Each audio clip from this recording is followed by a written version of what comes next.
undang-undangnya sudah dicabut, jadi tidak berlaku lagi. Bukan putusan bebas. Beda.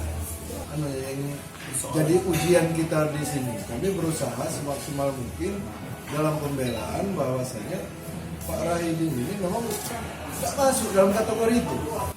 Itu bukan perumahan.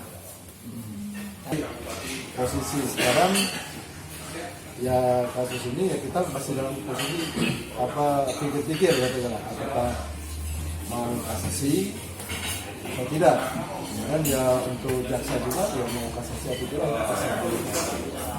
Bincang masalah kasus yang menimpa klien kami itu Pak Dr. Rahidin Anas.